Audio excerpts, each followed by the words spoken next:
রাসূলুল্লাহ আমার তো অনেক কৃতদাস, ওরা শুধু কাজে ভুল করে, ওদেরও কি একটু পানিশমেন্ট দেওয়া উচিত না? রাসূল সাল্লাল্লাহু আলাইহি ওয়াসাল্লাম বলতেন না। তো কি করবো? ক্ষমা করে দাও। কয়বার করবো? বলে প্রতিদিন কমপক্ষে 70 বার। যতবার তুমি আল্লাহর কাছে ক্ষমা চাইবে ততবার ক্ষমা করবে। যতবার আল্লাহর কাছে ক্ষমা পেতে চাও ততবার ক্ষমা করবে। ফিলোসফিটা বুঝতে পারছেন? আমরা আল্লাহর কাছে ক্ষমা চাই, কিন্তু আমরা একে অপরের ক্ষমা করতে পারি না। আল্লাহ তাআলা বলেন যে তুমি ক্ষমা করো, আমি তোমারে ক্ষমা করে দেব। তুমি ক্ষমা করো তোমার ভাইদের, আমি তোমার ক্ষমার ব্যবস্থা করতেছি। তো এই জন্য আমরা যেন ক্ষমা করি।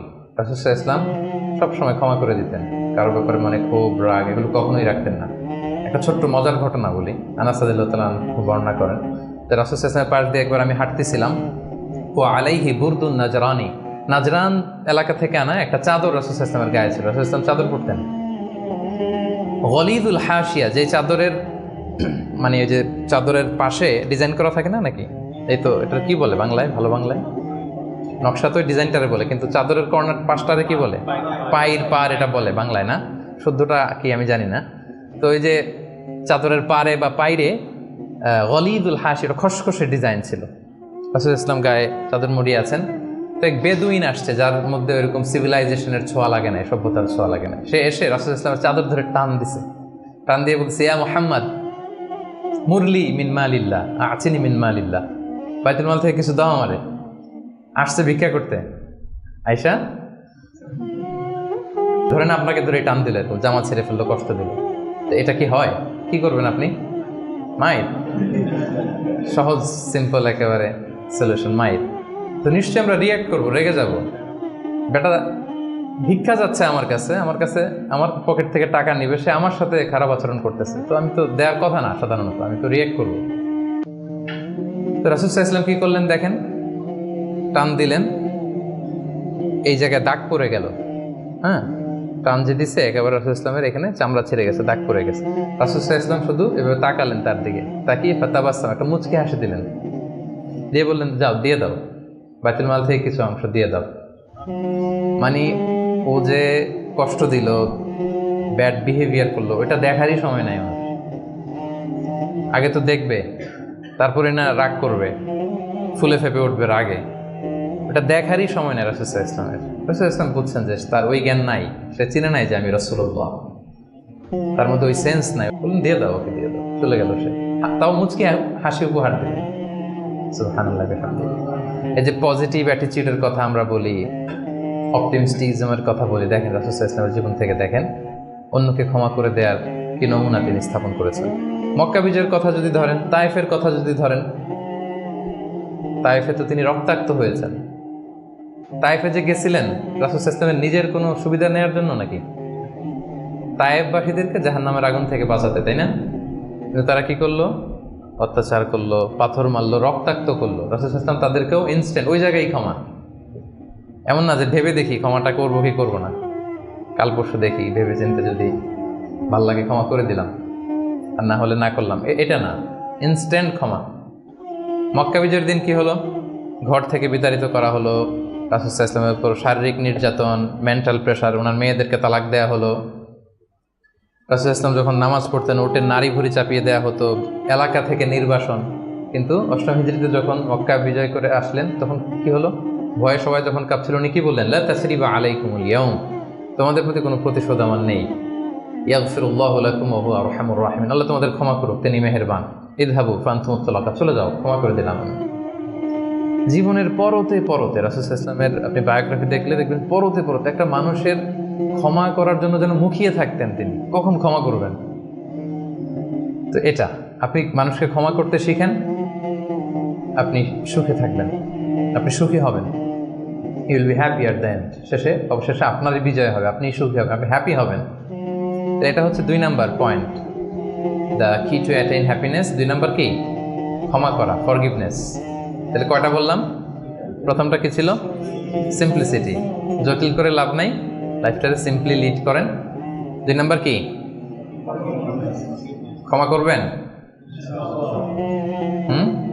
সবাই করবেন, ক্ষমা করে দেন, দেখবেন যে আপনি ভেতর থেকে একটা প্রশান্তি, মনোদৈহিক প্রশান্তি আপনি মানে অনুভব করছেন। 3 নাম্বার, সুখে থাকার 3 নাম্বার চাবিকাঠি হচ্ছে try to make others happy. অন্যকে সুখী করার চেষ্টা করা, মানে আপনি হ্যাপি হইতে চাইলে আরেকজনকে হ্যাপি বানাইতে হবে। বুঝতে পারছেন না ব্যাপারটা? খুব সিম্পল। আপনি যদি অন্য মানুষ কিভাবে সুখী হতে পারে, তারা কিভাবে ভালোভাবে থাকতে পারে, এটা নিয়ে টেনশন করেন, আপনার হ্যাপিনেস নিয়ে এটার দায়িত্ব নিবে কে? কিছু কাউকে দান করেন, চ্যারিটি করেন, ডোনেশন করেন। এটা করার পরে যে কি সুখানুভূতি, অনুভূতি কি আর বোঝানো যায় না? ওটা অনুভব করতে হয়। এটা আপনি অনুভব করবেন, এবং যারা আপনারা এটা করেন নিশ্চয়ই অনুভব করেছেন। তো এটা যদি আমাদের মধ্যে থাকে, এটা আপনাকে হ্যাপি করবে। চিন্তা করেন ইসলামের বিধানগুলো, ইসলামের বাতলে দেওয়া যে জীবন দর্শন কত সুন্দর, মানে পুরো সমাজের সবাই যেন আমরা হ্যাপি থাকতে পারি, এরকম একটা সিস্টেম, তাই না? অন্যরা হ্যাপি আমি করতে যাচ্ছি, আমি হ্যাপি হয়ে যাচ্ছি। এবং সহিহ মুসলিমের একটা হাদিস এখানে আমি উল্লেখ করতে চাই, লম্বা হাদিস, শেষের অংশটা টেক্সটটা হচ্ছে এরকম যে আল্লাহু ফি আউনিল আবিদি মা দামাল মা কানাল আবদু ফি আউনি আখি। রাসূল সাল্লাল্লাহু আলাইহি ওয়াসাল্লাম বলেন, আল্লাহ তাআলা ততক্ষণ পর্যন্ত বান্দার সাহায্যে থাকে যতক্ষণ পর্যন্ত বান্দা তার ভাইয়ের সাহায্যে থাকে। কথাটা বুঝতে পারছেন? আই রিপিট, আল্লাহ তাআলা ততক্ষণ পর্যন্ত কোনো বান্দার সাহায্যে থাকে যতক্ষণ পর্যন্ত এই বান্দা তার ভাইয়ের সাহায্যে থাকে। তা আপনি আল্লাহর সাহায্য পাইতে হলে এটার কন্ডিশন কি বলেন তো দেখি? আপনার ভাইকে হেল্প করেন, তাকে হেল্প করেন, তার একটু উপকার করেন, আল্লাহ তাআলার পক্ষ থেকে নুসরাত, সাহায্য এটা নেমে আসবে। সুবহানাল্লাহ। তার মানে অন্যের প্রতি ভালো যেটা করেন, এই ভালোটা আপনার দিকে ফিরে আসে। অন্যের প্রতি শুভকামনা, এটা রিটার্ন হয়ে আপনার দিকেই ফিরে আসবে। So try to make others happy. অন্যকে সুখী করার চেষ্টা করা, এটা আপনাকে সুখী করবে। 3 নম্বর পয়েন্টটা বুঝতে পেরেছেন? আচ্ছা, 4 নম্বর পয়েন্ট হচ্ছে, সুখে থাকার 4 নম্বর মাধ্যম হচ্ছে be grateful with what you have. আপনার যা আছে এটা নিয়েই গ্রেটফুল থাকেন, কৃতজ্ঞ হন। যেটা আছে, আমরা যেটা করি, আমার যেটা আছে এটা নিয়ে আমি তৃপ্ত না, আমি অন্যদের গুলো দেখে হাউতাস করি, কিন্তু আমার মাঝেই যে আনন্দ নেয়ার কত কিছু আছে, এটা আপনি একটু খেয়াল করে দেখেন না? একটু খেয়াল করে দেখেন। এবং আল্লাহ তাআলা বলছেন যে ওয়া ইয তাআযানা রাব্বুকুম লা ইন শাকারতুম লা আযীদান্নাকুম ওয়া লা ইন কাফারতুম ইন্না আযাবি লাশাদীদ। যে তোমরা যদি শুকরিয়া করো আমি নিয়ামত বাড়িয়ে দেব, আর যদি কুফরি করো মানে অকৃতজ্ঞ হও, তাহলে আমার শাস্তির মুখোমুখি কিন্তু তোমাকে হতে হবে। তাহলে শুকরিয়া করলে আল্লাহ তাআলা বাড়িয়ে দেয়। তো এই জায়গাটাতে আমাদের বড় ঘাটতি, আমাদের যা আছে, what I have I am not happy with that, এটা নিয়ে আমি সুখী না। মনে হয় যে ওইটাতে মনে হয় সুখ, ওই জায়গায় যেতে পারলে আমার জীবনটা একেবারে খুব আমি আনন্দিত হতাম। তারপর আপনি যেই স্থানটাতে যেতে চান, ওই স্থানটাতে যে আছে তার সাথে কথা বলেন যে ভাই আপনি হ্যাপি তো? বলে না না, আমিও তো হ্যাপি না। ওই যে আমি তো খুঁজতেছি ওইটা, আমি যদি একটু ওই পর্যন্ত যেতে পারতাম তাইলে একেবারে মহা সুখ পাইতাম। আসলে সুখটা হচ্ছে আপেক্ষিক। আপনার যেটা আছে আপনি এটা নিয়ে যদি ভাবেন, দেখবেন যে শুকরিয়া করে শেষ করতে পারবেন। আপনি দেখেন যে আমাদের মধ্যে কত কমপ্লেইন, হ্যাঁ, কত অভিযোগ, আমার এটা নাই, আমার সেটা নাই, আমার ভালো ক্যারিয়ার নাই, আমার জব নাই, আমার সুন্দরী বউ নাই, আমার ফ্যামিলির এই সমস্যা, আমার ওই সব, মানে আমার জীবনে কিছুই পাই নাই আমি। মানুষের মধ্যে যোগ বিয়োগ এরকম এটা থাকে। কিন্তু দেখেন আপনার চেয়ে খারাপ অবস্থানে যে আছে, আপনি একটু দেখেন কি অবস্থা। আল্লাহু আকবার। আপনি যদি ক্যান্সারে আক্রান্ত কোনো পেশেন্টের সাথে যে একটু দেখা করেন, তখন বুঝবেন আপনার কি আছে। 2-3 বার কেমোথেরাপি দেওয়া হয়েছে, চুলগুলো দাড়িগুলো পরে একটা ফ্যাকাশে চেহারা হয়ে গেছে। পরে যদি যে জিজ্ঞেস করেন ভাই তুমি কি চাও, বলবে আমি শুধু বাঁচতে চাই। কি চাই? আপনি কি চান? ক্যারিয়ার চান, টাকা চান, ফলোয়ার চান, দাপট চান, আপনার অনেক কিছু লাগবে। আমি এটা চাই, ওইটা চাই, ওইটা চাই। ও শুধু একটা জিনিস চায়। কি চায় সেটা? যদি কোনোভাবে সে বাঁচতে পারে, মানে ডক্টর এসে যদি বলে যে না আপনি তো রিকভারি করে ফেলছেন, সে যে কি মহা খুশি, মানে অশ্রু সিক্ত সেজদা দিয়ে সে জানামাজ ভিজায় ফেলবে। হায় রে তার কান্না, হায় রে তার শুকরিয়া। কি জন্য শুকরিয়াটা করতেছে? বেঁচে আছে। আপনি বেঁচে আছেন না? আমি বেঁচে আছি না? তো আমি বেঁচে আছি, এই বাঁচতে পারাটা তার কাছে স্বপ্ন। চিন্তা করছেন ব্যাপারটা? এই যে আমরা শ্বাস প্রশ্বাস নিচ্ছি, কি সুস্থ সুন্দর জীবন যাপন করতেছি, এই বেঁচে থাকতে পারাটা একজনের কাছে স্বপ্ন, মহা স্বপ্ন। সে শুধুই বাঁচতে চায়। তো আমরা সুখ আসলে এদিকে সেদিকে খুঁজে বেড়াই। আমার মধ্যে যে আল্লাহ তাআলা সুখের কত টুলস দিয়েছেন, কত মাধ্যম দিয়েছেন, শুকরগুজার হওয়ার মতো কত নেয়ামত আল্লাহ তাআলা দিয়েছেন, সেটা আমরা চোখে দেখি না।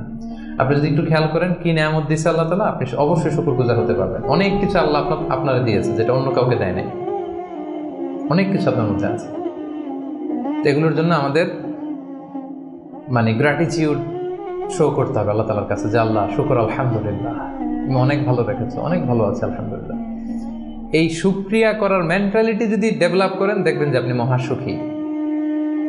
আপনার মধ্যে সুখানুভূতি, মনোদৈহিক প্রশান্তি, শান্তি এটা নেমে আসবে। আর যখনই দেখবেন যে আপনার উপরে যে আছে, যেমন রাসূল সাল্লাল্লাহু আলাইহি ওয়াসাল্লাম বলছে যে উনজুরু ইলা মান হুয়া আসফালা মিন, তোমার চেয়ে খারাপ পজিশনে আছে তার দিকে একটু তাকাও, তাইলেই শুকরিয়া করতে পারবে। তোমার চেয়ে উপরে যে আছে তার দিকে তাকিও না।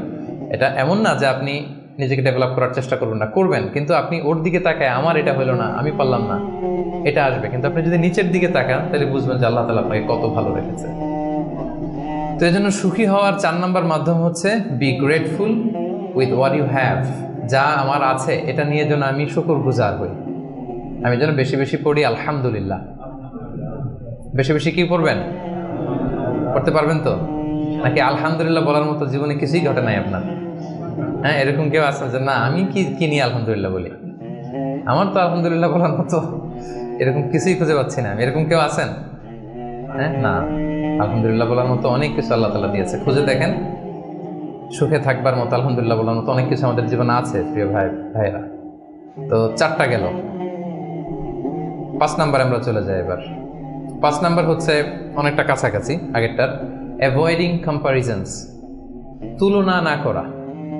আমরা অনেক সময় নিজেকে অন্যদের সাথে তুলনা করতে যে অশান্তিতে ভুগি, এটা কিন্তু হয়। কম্প্যারিজন করলেই অশান্তি নেমে আসে। এটা খেয়াল রাখবেন যে আল্লাহ তাআলা এই পৃথিবীতে আপনাকে একজন unique, a very unique person হিসেবে পাঠিয়েছেন। প্রতিটি মানুষ অনন্য এই পৃথিবীতে, প্রত্যেকটা মানুষ, কারোর সাথে কারো তুলনা হবে না। সো আপনি যদি দেখেন যে না ওর তো সফলতা বেশি, ওর তো এটা বেশি, ওর এটা হয়ে যায়, এটা হচ্ছে আপনার একটা হাইলাইটেড রিল। ফেসবুকে একটা নতুন রিল বের করছে না, এইটার সাথে কম্পেয়ার করলে হবে না। ইংরেজিতে একটা কি যেন বলে যে the grass is always green out of the fence, মানে বাইরে থেকে বাগানের ঘাস খুব সবুজ লাগে, কিন্তু বাগানে যে বসে দেখবেন না ওদিকে তো হলুদ হলুদ ঘাস আছে, মরা ঘাস, লাল ঘাস, এইটা সেইটা, কিন্তু বাইরে থেকে গল্ফ মাঠ দেখলে কেমন লাগে? ওরে আল্লাহ, এত গ্রিন। গল্ফ মাঠে যে বইটা দেখেন যে কি খসখসে রুক্ষ, কিরকম, আরো কিছু ঘাস আছে, সুন্দর না? অসুন্দরটা কাছে গেলে দেখা যায়, দূর থেকে আপনি বুঝবেন না। তো আপনি যাদের গ্ল্যামারাস লাইফ দেখে আপনি হাহুতাশ করেন, বুক চাপড়ান, এটা হচ্ছে হাইলাইটেড রিল ফেসবুকের, মানে ওইটাই তার মূল লাইফ না। হ্যাঁ, that is not the total picture. কারণ শুরুতেই তো বলছি, দেই কোনটা আমরা ফেসবুকে? কথা বলেন, স্পেশাল ইভেন্টগুলো দেই আমরা। আমার দুঃখের ওটা তো আমি লুকাই, আমরা লুকাই, ওটা তো আমরা দেখাই না। সো অন্যের হাইলাইটেড রিল দেখে যেন হাহুতাশ না করেন। আপনি একজন অনন্য মানুষ, আল্লাহ তাআলা আপনার মধ্যেও এমন কিছু ক্যাপাসিটি, ক্যাপাবিলিটি দিয়েছে, এটা দিয়ে আপনি বিশ্ব জয় করতে পারেন আপনি। সো আপনি অন্যের সাথে কম্পেয়ার করবেন, আপনি নিজেকে ডেভেলপ করবেন, মানে compete with your self instead of others. অন্যের সাথে কম্পিট না করে নিজেকে try to B the best version of your self in every single day. প্রতিদিন আপনি ট্রাই করে নিজেকে আপনার মানে শ্রেষ্ঠ ভার্সনে পরিণত করেন, নিজের সাথে নিজে কম্পিট করেন। কিন্তু তুলনা করতে গেলে অশান্তিতে ভুগবেন যে ওর তো এত টাকা স্যালারি, ওর তো এত এত অ্যাচিভমেন্ট, আমার তো নাই, ওর এইটা আমার নাই। এভাবে কম্পেয়ার করতে গেলে আপনি দুঃখী হবেন, অস্থিরতায় ভুগবেন। জন্য এই কম্পেয়ারটা করা যাবে না। এবং রাসূল সাল্লাল্লাহু আলাইহি ওয়াসাল্লামকে আল্লাহ তাআলা দেখেন কি চমৎকার করে কোরআনের নির্দেশ দিয়েছেন সূরা তাহার ভেতরে, ওয়ালা তামুদ্দান্না আইনাইকা ইলা মা মাত্তা'না বিহি আজওয়াজাম মিনহুম যাহরাতাল হায়াতিদ দুনিয়া লিনাফতিনাহুম বিহি। মানে নবী হে, কাফিরদের এক দলকে আমি দুনিয়াতে দাপট দিয়েছি, ক্ষমতা দিয়েছি, ধন সম্পদ ঐশ্বর্য দিয়েছি, ওইদিকে যেন আপনার চোখ না যায়। আল্লাহ তাআলা কাকে বলতেছেন? রাসূলুল্লাহ সাল্লাল্লাহু আলাইহি ওয়াসাল্লামকে বলতেছেন যে কাফেরদের মধ্যে থেকে একদলকে আমি অনেক ধন সম্পদ দাপট অনেক কিছু দিয়েছি, আপনি ওইটা দেখে মন খারাপ করেন না, মানে কম্পেয়ার করতে যায় না, আমার এটা নাই, আপনারা যে আমি কত কিছু দিয়েছি, আপনাকে তো নেয়ামত দিয়ে আমি ধন্য করে ফেলেছি।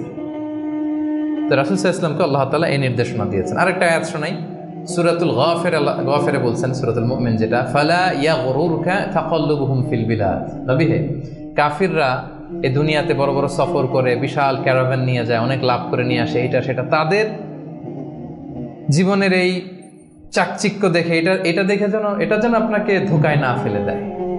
আপনি এটার সাথে নিজেকে কম্পেয়ার করবেন না, আপনি নিজের সেলফ ডেভেলপমেন্টের চেষ্টা করবেন, আপনার রোলটা আপনি প্লে করবেন, প্রপার সময়ে প্রপার রেসপন্সটা আপনি করবেন, কিন্তু আপনার সাথে আপনি আরেকজনকে কম্পেয়ার করবেন। এই কম্পেয়ার করার কারণে আমাদের সমাজে, আমাদের জীবনে অনেক অশান্তি তৈরি হয়। এই কম্পারিজনটাতে কিন্তু ক্ষতি। এই পয়েন্টটা বুঝতে পারছেন? কম্পারিজন করবেন না, কারণ প্রত্যেকে আমরা অনন্য একজন মানুষ। Avoiding comparisons. আপনি যখনই এই তুলনা বাদ দিবেন, দেখবেন যে আপনি হ্যাপি। তুলনা করলেই, কারণ নিচের দিকে তো আর তুলনা করবেন না, করবেন কোথায়? এইটা নাই, ওইটা নাই, আমার এইটা হইল না, আমার সাথে কেন হয়, আমার কেন এত দুঃখ। এই কম্পারিজন যখন করবেন, অস্থিরতা আসবে। এই পয়েন্টটা ক্লিয়ার? আচ্ছা, মাশাআল্লাহ, 5টা চলে গেল। 6 নাম্বার, এটা খুব ইন্টারেস্টিং। 6 নাম্বার পয়েন্ট যেটা আমি লিখেছি সেটা হচ্ছে পিস অফ মাইন্ড। এই যে শুরুতে কে যেন সংজ্ঞায় বললো যে মনের সুখ, তো এই যে মনের সুখটাই আসল সুখ, আমরা যে বাংলায় বলি, এই পয়েন্টটা হচ্ছে এটাই, মনের সুখই আসল সুখ। আপনার মন, আপনার হৃদয়টা, আপনার হার্ট, আপনার সোল, এইটা মানে পিস অফ মাইন্ড আছে কিনা, এইটা আপনি খেয়াল করবেন। বাহ্যিক অনেক জিনিস আপনার মানে চোখ ধাঁধানো মনে হতে পারে, ওইটা কিন্তু আসলে সুখ না। সুখ আসলে কোথায়? হৃদয়ের সুখটা, মনের সুখটাই আসল সুখ। আপনি দেখবেন যে অনেক অনেক সম্পদশালী, অনেক টাকার মালিক, অনেক নেম ফেম, কিন্তু ফ্যামিলিতে সুখ নেই, ঘরের ভেতরে তার অশান্তি। এরকম আছে না অনেক? আসলে কি সে সুখী? টাকা পয়সার তো শেষ নাই। মিলিয়নিয়ার, বিলিয়নিয়ার, মাল্টি বিলিয়নিয়ার, বিশাল বিজনেস ম্যাগনেট, কিন্তু ঘরে স্ত্রীর সাথে ভালো সম্পর্ক নাই, ছেলে মেয়ে কথা শোনে নাই, তো অহরহ এখনকার সময়। তা আসলে কি সে হ্যাপি? কি বলেন? চিত্তে শান্তি নাই, মনে সুখ নাই। মনের সুখ আসল সুখ। অনেক টাকার মালিক, ঘরে 8-10টা কাজের লোক, কয়েকটা বাবুর্চি, কিন্তু খেয়ে হজম করতে পারে না। আছে এরকম প্রবলেম অনেকের? বলেন তো, যার ডাইজেস্টের সমস্যা, ডাইজেস্ট হয় না, তার কত কষ্ট। আমাদের কখনো যখন এরকম হয় যে ডাইজেস্ট হচ্ছে না, একটু কে বলে ফুড পয়জনিং বা বদহজম, এরকম কিছু হলে কি অশান্তি লাগে। আর সারা জীবনটাই এটা। তার জীবনটা কেমন যাচ্ছে বলেন? আপনার যে মনে শান্তি আছে, এই যে 2 টাকা দিয়ে নাসি আয়াম খেয়ে ফেলতে পারতেছেন, যেখানে মনে চাই বসে ফেলতে পারতেছেন, শুইতে পারতেছেন, থাকতে পারতেছেন, কত সিম্পল লাইফ, কত সুখ। এরপরেও আমরা যদি সুখ খুঁজে না পাই, আপনি একটু ওদের দিকে তাকান, কিছুই হজম হয় না। তাদের কি অবস্থা? ঘরে শান্তি নাই, ফ্যামিলিতে শান্তি নাই। তো এই জন্য সম্মানিত ভাইয়েরা, পিস অফ মাইন্ড, এটা হচ্ছে the true happiness, the real happiness. আপনার মনটা যদি প্রশান্ত থাকে, আপনি যদি মনোদৈহিক প্রশান্তির মধ্যে থাকেন, you are the happiest person in the world. আপনি সুখী, মহাসুখী, আপনি মহাসুখী। ইউআই থেকে বের হলে বুঝবেন দুনিয়াটা কেমন। এখানে আমরাও তো ছাত্র জীবন কাটিয়েছি একটা সময়, সুবহানাল্লাহ।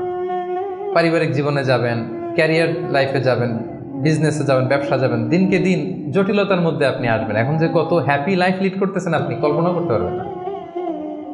এর জন্য শুকরগুজার হতে হবে। তো তাই বলে কি এখন টাকা পয়সা সম্পদ এগুলোর দরকার নাই?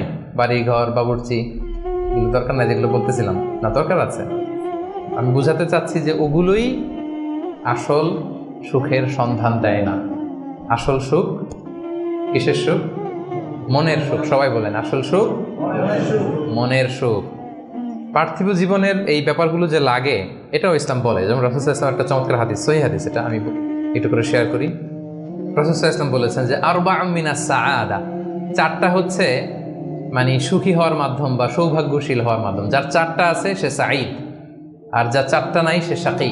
সাঈদ মানে কি? সুখী বা সৌভাগ্যশীল, আর শাকী মানে দুঃখী বা দুর্ভাগা।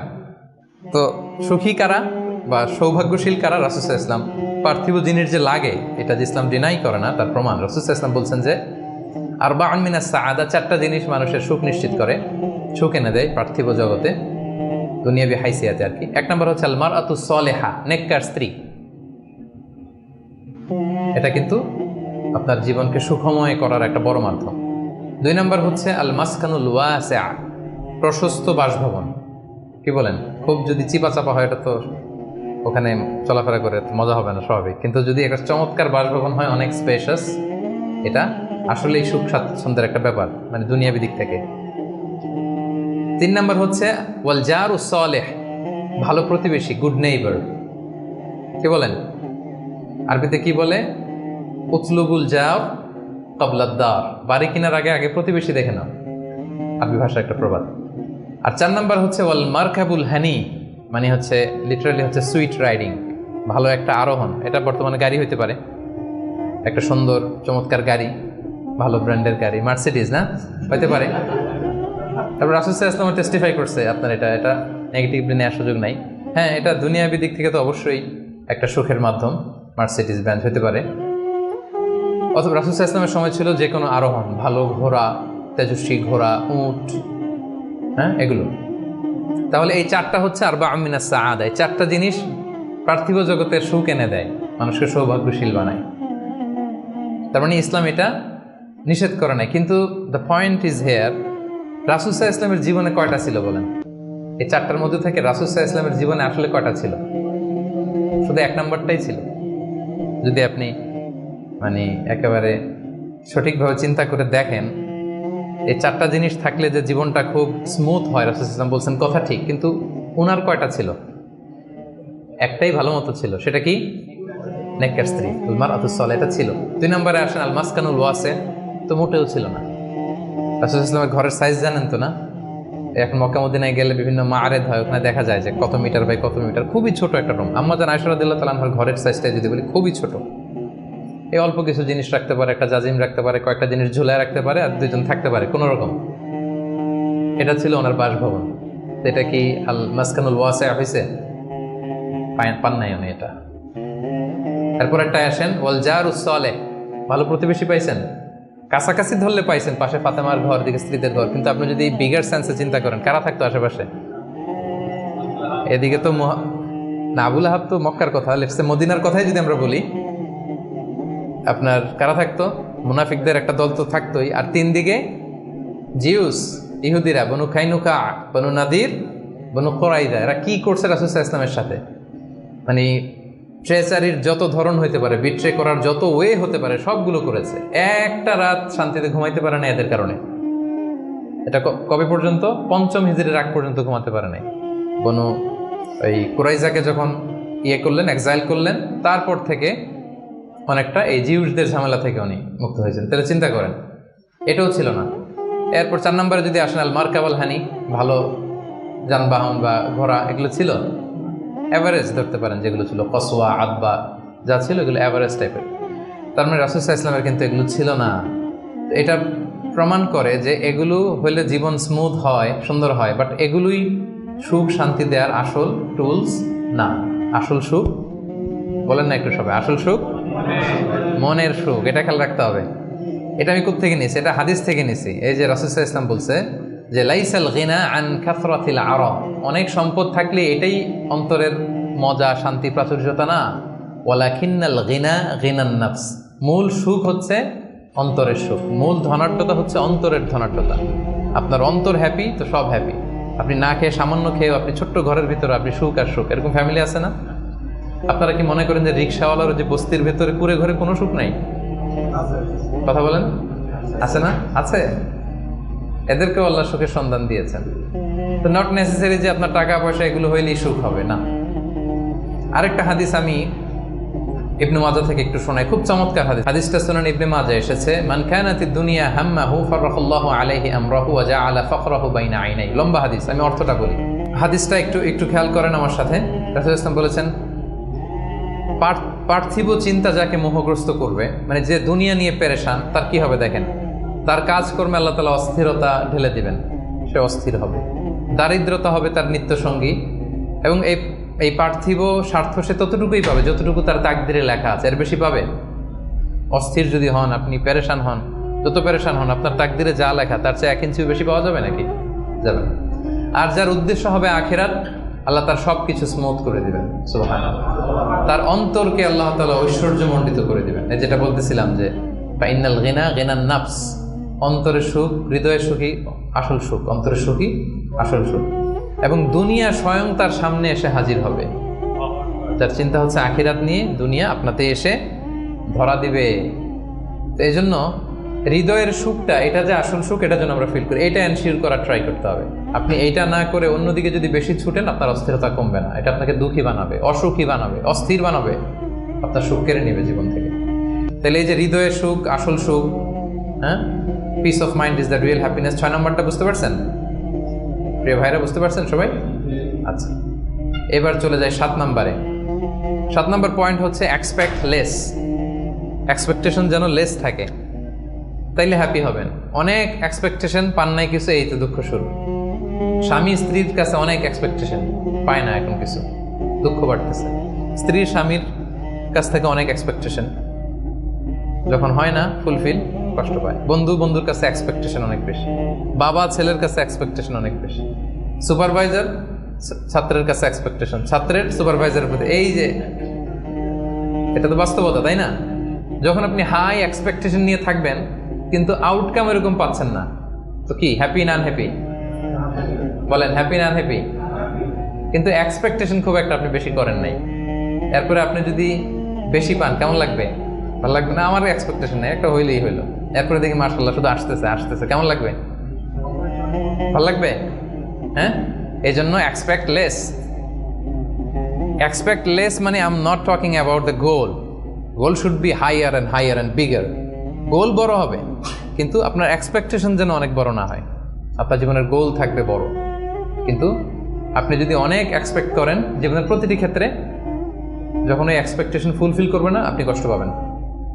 এজন্য কালকে কি খাবো, আগামী মাসে কি হবে, এরপরের বছর, এই যে হাহুতাশ করা, অনেক এক্সপেক্ট করা, এটা মানুষের জীবনে দুঃখ নিয়ে আসে। আপনি আজকের জন্য বাঁচান, কালকের তো জন্মই হয় নাই, আগামীকালের জন্ম হয়েছে। আজকের চিন্তা করেন, আজকের এটা নিয়ে আপনি থাকেন, দেখবেন যে হ্যাপি আপনি। আর যখনই কালকে কি করব, আগামী মাসে কি হবে, 23 সালে তো নাকি মন্দা, টাকার দাম কমতেছে, বিশ্ববাজারের কি অবস্থা, এই গোটা দুনিয়ার সব টেনশন যখন আপনি আপনার দায়িত্বে নেবেন, এই দুঃখ আপনার দুঃখ কেউ থামাতে পারবে না। দেখেন এখানে ইসলামী দৃষ্টিভঙ্গিটা কি দেখেন একটু। আল্লাহ রাসূল ইসলাম চমৎকার একটা কথা বলেছেন, সহিহ বুখারীর বর্ণনা। রাসূল ইসলাম বলেছেন, দুনিয়ার চলতি পথে আমাদের চলাফেরাটা বা লাইফস্টাইলটা যদি এমন হয়, দেখবেন যে ইউ উইল বি হ্যাপি। রাসূলুল্লাহ সাল্লাল্লাহু আলাইহি ওয়াসাল্লাম বলেছেন, কুন ফি দুনিয়া কাআন্নাকা গরীব আও আবিরু সাবিল। এই দুনিয়াতে তুমি এমন ভাবে চলো যে তুমি গরীব। গরীবের ভালো বাংলা কি? মানে এই জায়গার লোক না, আর কি, এটা চেনা আরেক জায়গার, স্ট্রেঞ্জার ইংরেজিতে, মানে as if you are a stranger here. হ্যাঁ, মুসাফির হতে পারে। ওই যে আবিরু সাবিল বলছে, ওইখানে আসলে মুসাফিরটা চলে আসার জন্য আমি ডিফারেন্সিয়েট করতেছি যে গরিব একটা আর আবিরু সাবিল আর একটা। এরকম স্ট্রেঞ্জারের মতো অথবা ট্রাভেলারের মতো লাইফ লিড করো। দেখেন হাদিসটা খেয়াল করে শুনতে হবে, তাহলে বুঝতে পারবেন অন্তর্নিহিত যে উদ্দেশ্যটা। এই দুনিয়াতে এমনভাবে চলো as if you are a stranger in this দুনিয়া or you are a traveller. আচ্ছা, এবার আমাকে উত্তর দেন। লেটস সে আপনার পেনাঙে যাইতে হবে, পেনাঙের ফ্লাইট ধরেন যে কেএলআই 2 থেকে 2টায়, দুপুর 2টায়, যে শোনেন যে 3 ঘন্টা ডিলে। কয় ঘন্টা? তা এখন 3 ঘন্টা যেহেতু ডিলে, তাহলে একটা ইজি চেয়ার কিনে নেই এয়ারপোর্টে, কি বলেন? একজন করলো কি, ইজি চেয়ার একটা কিনে নিল। এয়ারপোর্ট ধরেন যে অনেক খাবার দাবার ওখানে কিনে নিল, এরপর ওখানে একটা এটা কিনলো সেটা কিনলো, মানে ওখানে একটা খাট কিনে নিল, এটা কিনে নিল। বিশাল এয়ারপোর্টের মধ্যে সে বিশাল আয়োজন করতেছে 3 ঘন্টা এনজয় করার জন্য। কোনো পাগলও কি এমনটা করে? কেন করে না? কারণ আবিরু সাবিল, সে তো ট্রাভেলার। 3 ঘন্টা তো কোনো রকম সুরাউতে যায় একটু নামাজ পড়তে পড়তে, অথবা একটু কোরআন তেলাওয়াত করতে করতে, অথবা ক্ষুধা লাগলে একটু কেএফসিতে ঢুকে একটু ফ্রেঞ্চ ফ্রাইস খাইতে খাইতে তো চলে যাবে, কি বলেন? এভাবেই তো আমরা কাটাই। আমাদের ফ্লাইট ডিলে হলে কি করেন বলেন? 3 ঘন্টা ফ্লাইট ডিলে হয়েছে, এয়ারপোর্টে কি করেন? কিছু জরুরি ফোন কল আছে, সেরে নেই নাকি? একটু পত্রিকায় ঢুমারি, কি কি নিউজ আজকে দেশে বিদেশের একটু দেখি, তারপরে একটু নামাজ পড়ে নেই বা একটু অজু করে নেই, একটু ওয়াশরুম সেরে নেই, ক্ষুধা লাগলে একটু মিনুম খেয়ে নেই বা এটা একটু করে নেই। এইভাবে আমরা সাধারণত আমাদের ফ্লাইট ডিলে হলে টাইম পাস করি। তো এখন রাসূল ইসলাম বলছেন, এই দুনিয়ার পুরো জীবনটাই আসলে তো এটা তো একটা ট্রানজিশন পিরিয়ড। আমরা মানে আমাদের ভাবনাতেই ওইটা আনি না যে আমাদের বিশাল এক জগৎ, আমাদের বিশাল এক ব্যবস্থাপনা ওখানে পড়ে আছে, ওইটার ওইভাবে ফিল করি না। বলি, পড়ি, শুনি, কিন্তু ফিলিংসটা ওইভাবে আসে না। মানে এমনভাবে এই দুনিয়াতে আষ্টে পৃষ্ঠে দুনিয়া কেন্দ্রিক আমাদের এমন ভাবনা। একটা মজার ঘটনা বলি। নূহ আলাইহিস সালামের সময় এক মা তার ছোট বাচ্চাকে কোলে নিয়ে আল্লাহ নবী নূহ আলাইহিস সালামের কাছে এসে বলতেছেন, ইয়া নবী আল্লাহ, হাযা ইবনি উদউ আল্লাহ লা, আমার ছেলে একটু দোয়া করে দেন। তো নূহ আলাইহিস সালাম বলতেছেন, কাম উমরু, তোমার ছেলের বয়স কত? সে বলতেছে, সালাসুমি আসানা, 300 বছর। কোলের শিশু বয়স কত শুনতেছেন? 300 বছর। নূহ আলাইহিস সালাম বলে, তোমার কোলের শিশু 300 বছর বয়স, অবশ্যই দোয়া করবো আল্লাহ তার জীবনে বরকত দেখ। কিন্তু তুমি কি জানো, শেষ জামানার যে উম্মতরা আসবে তারা 60 থেকে 70-এর মধ্যে সব মরেই যাবে। আমাদের গড় বয়স এটা না, রাসূল সাল্লাল্লাহু আলাইহি ওয়াসাল্লাম বলেছেন আমারু উম্মতি মা বাইনা 60 ইলা 70, আমার উম্মতের গড় বয়স 60 থেকে 70। ওয়া আকাল্লুহুম মা ইয়াজুযু যালিক, অল্প কিছুই এটা ক্রস করে বেশি হায়াত পাবে। 80, 90, 100 এরকম হায়াত তো খুব কম না, রেয়ার কেস না। অ্যাভারেজ বয়স কত আমাদের? 60 থেকে 70। তো বলতেছে যে তুমি যে দোয়া চাইলা, ভালো, আমি দোয়া করি, তবে জেনে রেখো শেষ জামানার উম্মতদের গড় বয়স হবে 60 থেকে 70। এই কথা শুনে তো মহিলা বলে, ইয়া নবী আল্লাহ আয়াবনুন আল বুয়ুত, তাহলে তারা কি দুনিয়াতে ঘরবাড়ি বানাবে? মানে 60-70 হলে তার ঘরবাড়ি বানানো লাগে না, কি বলেন? 60-70 এটা তো এমনি সেমনি গাছের নিচে একটু খেয়ে দেয়, সাঁতার কেটে ঘুরে ফিরে, তো এ তো এমনি চলে যাবে। তা এখন এই মহিলারা যদি বুর্জ আল খলিফা দেখানো যাইতো, আর এখানে এই যে সাতু মালয়েশিয়া টাওয়ার, সিগনেচার টাওয়ার আর মার্দেকাস টাওয়ার যদি দেখানো যেত, তাহলে বুঝতো যে কি বিল্ডিং আমরা বানাইতেছি। তো রাসূলুল্লাহ সাল্লাল্লাহু আলাইহি ওয়াসাল্লাম কি বলেছেন দেখেন, কুন ফি দুনিয়া কান্নাকা গরীব আও আবিরু সাবিল, এই দুনিয়াতে এমন ভাবে থাকো যেন তুমি স্ট্রেঞ্জার, তুমি ট্রাভেলার।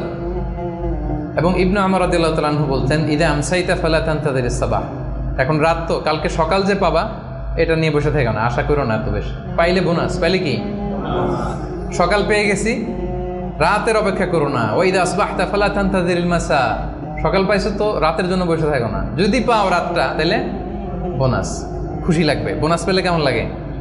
আর যদি আপনি এক্সপেকটেশন নিয়ে রাখেন যে আমি তো 1000 বছর বাঁচবো, এখন দেখেন যে সন্ধ্যাবেলা আজরাইল চলে আসছে, তখন সব একেবারে ভেস্তে যাবে। এজন্য এক্সপেক্ট লেস, তাহলে সুখে থাকবেন। কিন্তু বনি আদমের দেখেন, আরেকটা হাদিস না বললেই না, রাসূল সাল্লাল্লাহু আলাইহি ওয়াসাল্লাম বলছেন যে আমাদের প্রত্যাশার ইয়েটা কত বেশি। সহিহ বুখারীর হাদিস যে লাউ আন্না লিবনি আদম ওয়াদিয়ান মিন যাহাব আহাব্বা ইয়াকুনা লাহু ওয়াদিয়ান ওয়া লা ইয়ামলা ফাহু ইল্লা তুরাব, আমাদের প্রত্যেককে যদি একটা করে স্বর্ণের পাহাড় দিয়ে দেওয়া হয়, আমাদের যে চাই আরও লাগবে, টেন্ডেন্সিটা এমন। রাসূল সাল্লাল্লাহু আলাইহি ওয়াসাল্লাম উপমা দিয়ে বোঝাচ্ছেন, আমাদের প্রত্যেককে একটা করে যদি স্বর্ণের, যদিও বলা হচ্ছে ভ্যালি, উপত্যকা বোঝানোর জন্য বলছি, 2 পাহাড়ের মধ্যবর্তী জায়গাকে ভ্যালি বলে, লেটস সে ধরেন পাহাড়ের সমান, আমাদের প্রত্যেককে একটা করে পাহাড়ের সমান স্বর্ণের পাহাড় যদি আমাদেরকে দিয়ে দেওয়া হয়, আমাদের টেন্ডেন্সি হবে যে আরেকটা কিভাবে পাওয়া যায়। এটা হচ্ছে আমাদের টেন্ডেন্সি। এবং কবরে যাওয়ার আগ পর্যন্ত এই চাহিদা কমবে না। আচ্ছা বলেন, একটা পাহাড় কেন? 1000 কেজি স্বর্ণ পাইলে তো আমরা 14 গোষ্ঠী খেয়ে তো শেষ করতে পারবো না, পারবো? তারপর আমাকে দেয়া হলো উহুদ পাহাড় পরিমাণ একটা স্বর্ণের পাহাড়, এরপর আমার আরেকটা কেন লাগবে? এটা বোঝান কেন লাগবে? কিন্তু হিউম্যান বিং এর নেচার, যারা আছে বেশি সে চায় বেশি, তার ডিমান্ড বেশি, তার এক্সপেকটেশন বেশি। এজন্য সম্পদ হইলেই যে সুখ আসবে এমন না। খেয়াল রাখবেন, মানুষ যত ধনী হয় তার রিজিকের পেরেশানি তত বাড়ে, কিন্তু ধনী হয়েছিলই রিজিকের পেরেশানি কমানোর জন্য। কি বলেন? এই যে আমরা ধনী হইতে চাই কেন? যাতে রিজিকের টেনশনটা কমে, হ্যাঁ, একটা সুন্দর লাইফ লিড হয়। কিন্তু যত ধনী হচ্ছি পেরেশানি কি বাড়ে না কমে? বলেন তো। এই জন্য expect less, you will be happy. এই পয়েন্টটা বুঝতে পারছেন? আচ্ছা, 8 number, do not expect gratitude from anyone. কাছাকাছি কিন্তু একটু ভিন্নতা আছে। কারো কাছ থেকে আপনি গ্র্যাটিটিউড আশা করে বসে থাকবেন না। মানে অন্য কেন আমার কাজের অ্যাপ্রিসিয়েট করলো না, আমার কেন থ্যাঙ্কস দিল না, হ্যাঁ, আমার মূল্যায়ন করলো না, আমার দাম দিল না, আমার নামটা নিল না, এরকম হয় না সমাজে? আছে না যে আমার নামটা তো নিল না, কি বলেন, আমার তো মূল্যায়ন করলো না, আমার তো দাম দিল না, ওরে আমি দেখে নিব। এইটা যখন আপনার মধ্যে আসবে যে আমারে কেন অ্যাপ্রিসিয়েট করে না, আমাকে মূল্যায়ন কেন করে না, এই তো আপনি আপনার সুখ নষ্ট করে দিলেন। এই টেন্ডেন্সি থেকে বেরোতে হবে না। যেটাই করবো একজনের মানে খুশির জন্য, তিনি কে? আল্লাহ। আপনি আল্লাহ তাআলার খুশির জন্য সব করেন, আপনি হ্যাপি হবেন, আপনার কাজের অ্যাপ্রিসিয়েশনও পাবেন, আপনার নামও মানুষ নিবে, সবই হবে। কিন্তু করবেন কার খুশির জন্য? কিন্তু এক্সপেকটেশন যদি থাকে যে আমাকে কেন থ্যাঙ্কস দিল না, আমার গ্র্যাটিটিউড কেন দিল না, এই তো আপনার মধ্যে অশান্তি চলে। আপনি ভালো কাজ করেন, ভালো কাজ করলে এটা অ্যাপ্রিসিয়েশন আসবে। বাগানে ফুল ফুটলে ওটা সুঘ্রাণ ছড়াবে, আকাশে চাঁদ উঠলে ওটা দেখবে, ওটা লুকায় থাকে নাকি? ওটা আসবেই। এজন্য বিশ্বাসীদের টেন্ডেন্সি হবে কিরকম? সূরাতুল ইনসান আল্লাহ তাআলা বলছেন আবরারের বৈশিষ্ট্য কি, বলতে বলতে শেষে আল্লাহ বলছেন ইন্নামা নুতঈমুকুম লিওয়াজহিল্লাহ লা নুরিদু মিনকুম জাযাআও ওয়ালা শুকুরা, যে আমরা তোমাদেরকে এই যে আপ্যায়ন করাচ্ছি, খাওয়াচ্ছি, এটা আল্লাহর সন্তুষ্টির জন্য। লিওয়াজহিল্লাহ, তোমাদের কাছে কোনো জাযাকাল্লাহু খাইর বলবা এটাও লাগবে না, শুকরিয়া বলবা এটাও চাই না, জাযা শুকুর কিছুই চাই না, সব করি কার জন্যে? আপনি এটা করে দেখেন, do everything for the sake of Allah, you will be happy. কিছু পাইলে তো পাইলেন, কিন্তু ও কেন গণলো না, ও দাম দিল না, ও নাম নিল না, মূল্যায়ন করলো না আমাকে, এইটা থেকে বেরো আসতে হবে। এইটা যতদিন আপনি লালন করবেন আপনি আনহ্যাপি হবেন। বুঝতে পেরেছেন? 8টা গেল, আর কয়টা আছে? 9 নম্বর হচ্ছে বি হোপফুল, বি অপটিমিস্টিক। আশাবাদী হইতে হবে। বিশ্বাসীরা সবসময় আশাবাদী হয়। শয়তানের মিশন হচ্ছে আমাদেরকে হতাশ বানানো। শয়তানের মিশন কি? এখন তো এটা অনেক সমস্যা, হতাশ ছেলেপেলেরা কি করবে না করবে, আমাদের কাছে এই প্রশ্নগুলোই বেশি আসে, হতাশা নিয়েই আসে। ক্ষোভ, বাবা মায়ের প্রতি ক্ষোভ, স্ত্রীর প্রতি ক্ষোভ, বন্ধুর সাথে ক্ষোভ, সবার সাথে সবার এই যে ক্ষোভ, এগুলো থেকে হতাশার জন্ম দেয়। ছেলেপেলেরা সুইসাইডও করে ফেলে।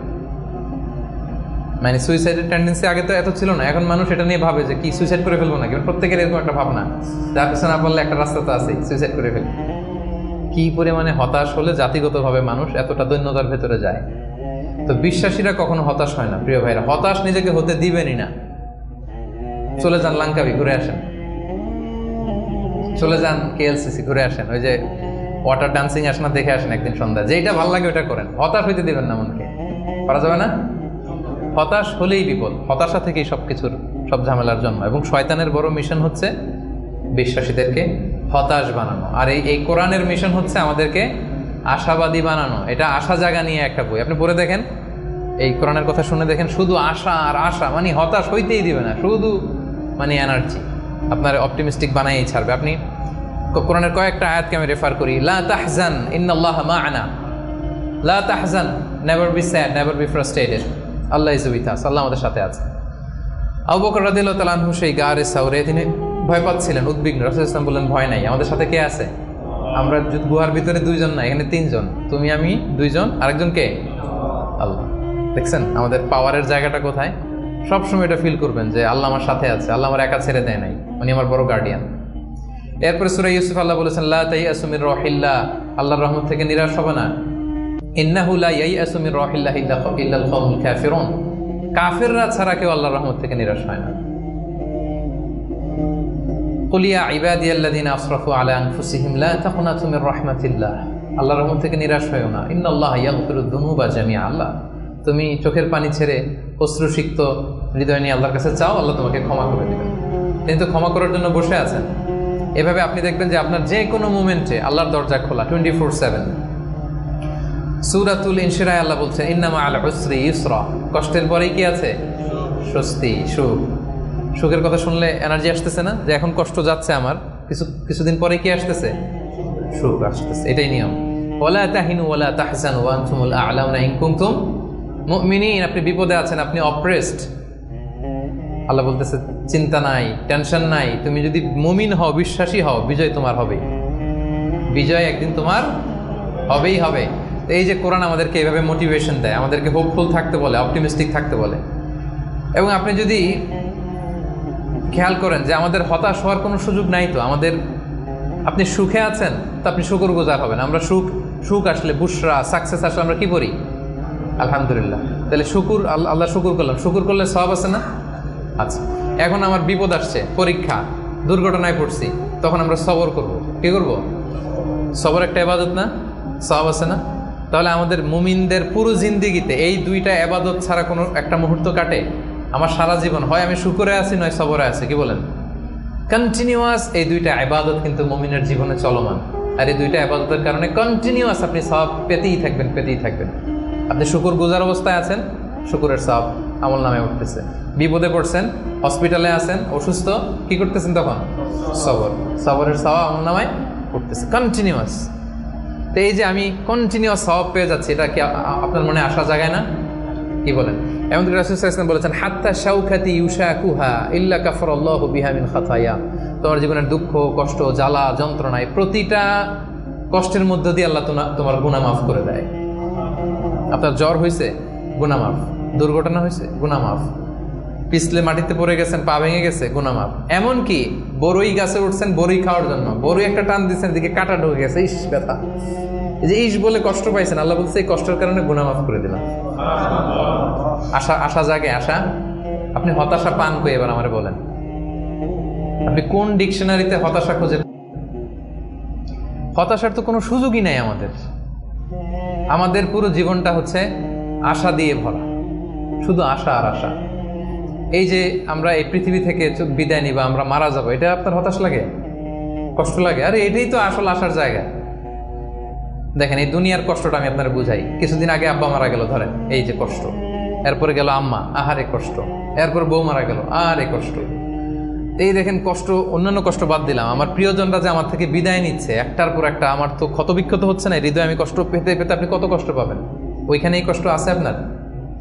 ওইখানের কথা ভাবলেই আরে আমার বউরে তো আমি ওখানে পাবো, আরে আমার দাদাকে তো আমি ওইখানে পাবো, আমার আব্বাকে আমি এত ভালোবাসতাম, আমার আব্বার ওইখানে পাবো আমি। বিশ্বাসে যদি হয়, আমার আব্বা আম্মা স্ত্রী দাদা দাদি মিলে আজীবন আতান গায়রা মাজজুজ, চিরকাল ওখানে থাকবো। তো মৃত্যুকে তো মুমিন ভয়ই করেন, এটা তো একটা আনন্দের বিষয়। আচ্ছা, আর উদাহরণ দিয়ে বলি, আপনি আছেন মালয়েশিয়াতে, আপনার জীবনের সবচাইতে কাছের মানুষ, প্রিয় মানুষ আপনার আব্বা, উনি থাকে আমেরিকাতে, 10 বছর আপনার দেখা নেই। এখন বলা হইলো তোমার গ্রাজুয়েশনও শেষ, ইউএস এর ভিসাও হয়েছে, তুমি মালয়েশিয়া থেকে ইউএস এ যাবা, তোমার সবচেয়ে বড় গার্ডিয়ান তোমার আব্বার সাথে দেখা করতে। খুব কষ্ট লাগবে না আপনার? কি লাগবে বলেন না কেন? কেমন লাগবে আপনাদের? আপনি মহা খুশি হবেন না? আপনার বাবা, আপনার পিতা, আপনার সবচেয়ে বড় গার্ডিয়ান, তার সাথে আপনি দেখা করতে যাবেন। বলেন, আমাদের জীবনের মরণের সবচেয়ে বড় গার্ডিয়ান কে? আল্লাহ। আমার সবচেয়ে বড় অভিভাবক কে? আপনার অভিভাবক কি চিনেন না এখন? আমার, আপনার, আমাদের সবচেয়ে বড় অভিভাবক কে বলেন তো? আল্লাহ। তো সেই অভিভাবকের কাছে আমি যাব, আমি তো খুশিতে বাকবাকুম হয়ে বসে আছি, কবে যাব? এটা ফিল করতে হবে না? আমার আব্বা ইউএসএ তে থাকে, 10 বছর পরে আমার সবচেয়ে বড় অভিভাবক, আমার আব্বার কাছে যাবো, ওইটাতে আমি এত খুশি। তা আমার জীবন মরণ দুনিয়া আখিরাতে সবচাইতে বড় গার্ডিয়ান, সবচাইতে বড় অভিভাবক আমার বাবা। আমাকে যত বেশি ভালোবাসে তার চেয়ে আমাকে বেশি ভালোবাসে আমার আল্লাহ। আমার মা আমাকে যত বেশি ভালোবাসে তার চেয়ে আমাকে বেশি ভালোবাসে আল্লাহ। আমি আমাকে, আমার সত্তাকে যত বেশি ভালোবাসে, আমার চাইতে আমাকে বেশি ভালোবাসে কে? তো সে আল্লাহর কাছে আমি যাব। আপনাদের কি আশা জাগতেছে না? এরপরে দুনিয়াতে যত কষ্ট হয়েছে সবগুলোর তো বিচার ওই দিন হবে। হাইকোর্টে গেছেন, বিচার পান নাই, বিচার বসছে গ্রামে, বিচার পান নাই, অনেক আনসেটেল জিনিস দুনিয়াতে, আনসেটেল, এগুলো সেটেল হবে না ওই দিন? তো আসল খেলা তো ওইখানে, আসল হাসি তো আমরা ওইদিকে হাসবো, আমাদের আসল হাসি সুখ সব তো জমা পড়ে আছে ওইখানে, ওটা তো ফিল করতে হবে। এখন হতাশ হওয়ার স্কোপ আপনি কোথায় পেয়েছেন এবার বলেন আমাকে? হতাশ হবে না? হতাশ হওয়া যাবে? আমাদের হতাশ হতে চাইলেও ঘুরে ফিরে সুযোগ নেই। খুব চাচ্ছে একটু হতাশ হই, একটু টেনশন করি, তারপরেও সুযোগ নাই প্রিয় ভাইরা। তাহলে কি ছিল 9 নাম্বার? হোপফুল হইতে হবে। এই যে আমি যতগুলো বলছি একটাও কি গোজামিল দিয়ে বললাম নাকি? যে কোনো রকম গোজামিল দিয়ে আপনাদেরকে আমি একটু হোপফুল বানানোর চেষ্টা করছি। আসলে কি গোজামিল না মহাসত্য এটা? তো আপনি হতাশ হন কিভাবে? আপনি তো এখান থেকে শান্তি খুঁজবেন, প্রশান্তি খুঁজবেন, আপনি তো আরো আশাবাদী হয়ে উঠবেন। তাইলে হতাশ হওয়া যাবে না। 10 নম্বর, রিমেম্বারেন্স অফ আল্লাহ, সর্বশেষ সুখী হওয়ার মাধ্যম। এটা দিয়ে শুরু করার কথা ছিল, কিন্তু এটা দিয়ে শুরু করলে বলবো যে এই যে ওয়াজ শুরু করছে। তো এই জন্য আপনাদেরকে দুনিয়াবি কথাগুলো আগে বলে রিমেম্বারেন্স অফ আল্লাহ, যেটা 1 নম্বরে আনার কথা ছিল, আমি শেষের দিকে নিয়ে আসলাম আপনাদেরকে। আমি তৈরি করে করে এখন বুঝতে সুবিধা হবে। আল্লাহর স্মরণে হৃদয় প্রশান্ত হয়। আল্লাহর স্মরণে যে হৃদয় প্রশান্ত হয়, আমার একটু আগের যে পয়েন্টটা, এটা যদি আপনি ফিল করেন ভেতর থেকে, প্রশান্ত হবে না আপনার? আপনি তো মানে বিশাল বড় আশা নিয়ে বুক বেঁধে থাকবেন, আপনার তো হতাশ হওয়ার কোনো সুযোগ নেই। আপনি ভিতর থেকে মনোদৈহিক প্রশান্তি, শান্তি, সুখ এটা অনুভব করবেন। আল্লাহর স্মরণ, আখিরাতের স্মরণ যার মধ্যে থাকে সে সুখী হয়, সে জীবনে শান্তি লাভ করে। আর আপনি যদি নাস্তিকদের দিকে তাকান, আপনারা জানেন ওরা কি কঠিন জীবনযাপন করে। বিশ্বাস করেন, টক শোতে অনেক বড় বড় কথা বলে, কিন্তু রাতের বেলা যখন মরণ নিয়ে চিন্তা করো, দম বন্ধ হয়ে আসে। আমরা মরণ নিয়ে কথা বলে দম বন্ধ হয়ে আসে, তো বুক ভরা দম নিয়ে আমি তো খুশি, আমি তো আমার রবের কাছে যাচ্ছি, আমার মহা অভিভাবকের কাছে। আতান গায়রা মাজজুজ, এমন সুখ শান্তির সন্ধান আমি পাবো যেটা কাটাপ হবে না, কোনোদিন ছিনিয়ে নেওয়া হবে না, এটা চলবে তো চলবে মহাকাল। তো আল্লাহর স্মরণ, আখিরাতের স্মরণ আমাদেরকে খুব হোপ দেয়, আশা জাগায়, আশা জাগা নিয়ে। কিন্তু নাস্তিকদের কথা যদি চিন্তা করেন, ওদের জীবন মরণ নিয়ে যখন ভাবনা শুরু করে, ওদের দম বন্ধ হয়ে আসে, একটা সাফোকেটিং লাইফ ওরা লিড করে। এজন্য আল্লাহ তাআলা বলছেন, আলা বিযিকরিল্লাহি তাতমাইন্নুল কুলুব। কেন আল্লাহর জিকিরে মানুষের অন্তর প্রশান্ত হয়? কেন? আমাদের হিউম্যান বিং এটা 2টা জিনিসের সমন্বয়, আমাদের দেহ, বডি আর সোল। আমরা যখন ক্লান্ত হই, ঘুমালে সতেজ হই, ক্ষুধা লাগলে খেলে, ফুয়েল দিলে সতেজ হই। কিন্তু আমাদের রূহ, এটার খাবার কি? আমাদের যে আত্মা, এটা আখিরাতের স্মরণে, আল্লাহর স্মরণে এটা প্রাণবন্ত হয়, এটা সজীব হয়, এটা উজ্জীবিত হয়। এই জন্য আল্লাহ তাআলার স্মরণে, আখিরাতের স্মরণে মানুষ উজ্জীবিত হয়, মানুষ প্রশান্ত হয়, সে হৃদয় থেকে একটা সুখানুভূতি সে ফিল করে, এটা রিয়েলাইজ করে। আর যারা এটা করে না, আল্লাহ কি বলছেন, ওয়ামান আ'রাদা আন যিকরি ফাইন্না লাহু মাঈশাতান দানকা, they will live a very suffocating life, very miserable life. আপনি যদি নাস্তিকদের দিকে তাকান, they are all the time long in dilemma, in confusion, they don't know how to go, how to proceed, মানে কি ভাববে, কোন দিকে যাবে, আসলে কি, যদি থাকে কিছু, এই যদি থাকের চিন্তায় ওরা একটা দম বন্ধ হওয়ার মতো যে পরিবেশ পরিস্থিতি, এরকম একটা লাইফ তারা লিড করে। আর যারা বিশ্বাসী, আল্লাহ বিশ্বাসী, আখিরাতে বিশ্বাসী, তারা এই পৃথিবীর জীবনে তো সুখী হবেই, আখিরাতে তারা মহাশান্তির সন্ধান পাবে। এবং যে আয়াতটি দিয়ে শুরু করেছিলাম সেটা দিয়ে শেষ করে আল্লাহ তাআলা বলছেন, মান আমিলা সালিহাম মিন যাকারিন আও উনসা ওয়া হুয়া মুমিন ফালানুহইয়ান্নাহু হায়াতান তাইয়্যিবা ওয়া লানাজজিয়ান্নাহুম আজরাহুম বিআহসানি মা কানু ইয়ামালুন। সৎ কর্ম সম্পাদনকারী কোনো মুমিন ব্যক্তি, নারী হোক পুরুষ হোক, যে আমি 10টা যা বললাম এটা সামহাও হয় ইমানের সাথে সম্পৃক্ত, নয় সৎকর্মের সাথে সম্পৃক্ত, এটা দুইটা যদি কেউ নিশ্চিত করে, আল্লাহ বলে ফালানুহইয়ান্নাহু হায়াতান তাইয়্যিবা, আমি গ্যারান্টি দিচ্ছি, আমি কমিটমেন্ট দিচ্ছি, আমার প্রোক্লেমেশন, আমার ডেক্লেয়ার, যে আমি তাদেরকে হায়াতে তাইয়্যিবা, আমরা বলি না আল্লাহ হায়াতে তাইয়্যিবা দান করুক আপনাকে, বলি না বাংলায়, হায়াতে তাইয়্যিবা মানে একটা পবিত্র জীবন, একটা সুখময় জীবন, একটা শান্তিময় জীবন আমি তাদেরকে দান করব। এজন্য আল্লাহ তাআলার স্মরণে মানুষের হৃদয় প্রশান্ত হয়। আল্লাহর স্মরণে, আখিরাতের স্মরণে যাদের হৃদয় প্রশান্ত হয়, এদের দুনিয়াতে যে কোনো কষ্ট নাই, সমস্যা নাই তা না, আছে, অভাব অনটন আছে, দুর্ঘটনা আছে, কিন্তু এগুলো তাদেরকে উদ্বিগ্ন হতে দেয় না। কথা বুঝতে পেরেছেন? বিশ্বাসী সৎকর্মপরায়ণশীল ব্যক্তিদের জীবনে কষ্ট আছে, দারিদ্রতা আছে, দুঃখ আছে, কিন্তু এটা তাদেরকে উদ্বিগ্ন বানায় না, এটা তাদেরকে অস্থির হতে দেয় না, অস্থির চিত্তের হয় না, তারা প্রশান্ত চিত্তের অধিকারী। আর আমরা শুরুতেই বলেছি যে অন্তরের সুখী বড় সুখ বা আসল সুখ। তো হৃদয়ের সুখটা তারা সবসময় অনুভব করে। আলা বিযিকরিল্লাহি তাতমাইন্নুল কুলুব, জেনে রাখো, সাবধান, আল্লাহ তাআলার স্মরণেই হৃদয় প্রশান্ত হয়। তো আমরা যেন আল্লাহ তাআলার স্মরণের মধ্য দিয়ে, আখিরাতের স্মরণের মধ্য দিয়ে পৃথিবীতে সুখী হতে পারি, প্রশান্ত চিত্তের অধিকারী হতে পারি। আল্লাহ তাআলা আমাদের সবাইকে কথাগুলো বোঝার, আমল করার তৌফিক দান করুন। আমি কি একটু করে 30 সেকেন্ডে একটু পয়েন্টগুলো আবার বলবো, কি কি বলেছিলাম। 1 নম্বর কি ছিল? সুখী সমৃদ্ধ জীবনের জন্য সিম্পলিসিটি, সিম্পল লাইফ লিড করা, ইজি গোয়িং হওয়া। 2 নম্বর ক্ষমা করে দেয়া, ক্ষমা করে দিবেন, এখান থেকে দেয়া যাবে ক্ষমা করে, ভুলে যান সব দুঃখ কষ্ট ক্ষোভ জ্বালা, ভুলে ক্ষমা করে দেন, দেখবেন যে একটা সুখ পাবেন। মাফ করে দেন না, একটু ক্ষমা করে দিয়ে দেখেন, আপনি সুখী হবেন। 3 নম্বরে try to make others happy, অন্যকে সুখী করার চেষ্টা করা, রাইট। 4 নম্বরে be grateful with what you have, যেটা আছে এটা নিয়ে আমি শুকরগুজার যেন হয়, এটা আমাকে সুখী বানাবে। 5 নাম্বার অ্যাভয়েডিং কম্পারিজন, তুলনা কমানো, ও এত ড্যাশিং লাইফ, ওর এত গ্ল্যামারাস লাইফ, ওর এত, এগুলো বাদ দিয়ে আমার যেটা আছে সেটা নিয়ে যেন আমি আরো নিজেকে সমৃদ্ধ করতে পারি, এটা আপনাকে সুখী বানাবে। 6 নম্বরে কি ছিল? Piece of mind. এটাই হচ্ছে, কিন্তু এটা হচ্ছে আজকে বলা যায় টেক অ্যাওয়ে মেসেজ। আজকের আলোচনার টেক অ্যাওয়ে মেসেজ কি? Piece of mind is the real happiness. মনের সুখী আসল সুখ। বলেন, মনের সুখী আসল সুখ। সো আপনার এই মনে সুখ পাচ্ছেন কিনা, এই সুখকে আপনি কখনো নষ্ট করবেন না, এটাই আসল সুখ। আচ্ছা, 7 নম্বরে কি ছিল? এক্সপেকটেশন লেস, মানে এক্সপেক্ট লেস, অল্প প্রত্যাশা করা।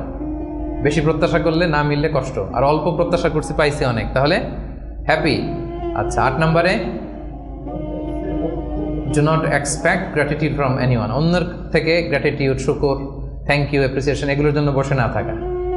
আচ্ছা, 9 নম্বরে কি ছিল? বি হোপফুল, বি অপটিমিস্টিক, আশাবাদী হওয়া, নিরাশ হওয়া যাবে না। আর নিরাশ হওয়ার কোনো সুযোগই তো আজকে আমরা পেলাম না, অনেক ট্রাই করে, কি বলেন?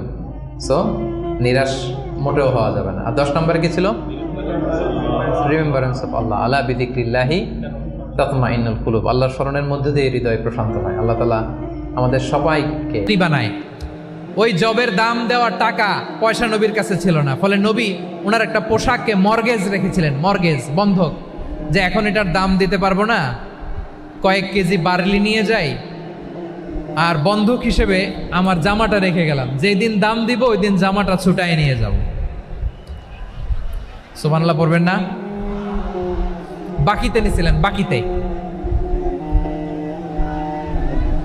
দিরআহু মিন হাদিদ, লোহার তৈরি বর্ম, মানে যুদ্ধের পোশাক লোহা দিয়ে বানানো। বিশ্বনবী বললেন, কয়েক কেজি জব দাও, টাকাটা পরে দিব, এখন টাকা নাই, বন্ধক হিসেবে মর্গেজ হিসেবে আমার জামা রেখে গেলাম, যখন টাকা দিব জামা ছুটায় নিব। আওয়াজ করে বলতে হবে সুবহানাল্লাহ। এ থেকে বোঝা গেল অমুসলিমদের সাথে ফিনান্সিয়াল ডিলিং করা যায়, অর্থনৈতিক লেনদেন করা যায়, কেনাবেচা করা যায়, প্রোডাক্ট কেনা যায়। এমনকি আমাদের মসজিদে নববীতে বারান্দায় আপনার একটা অটোমেটিক ফ্লাইং আমব্রেলা দেখছেন?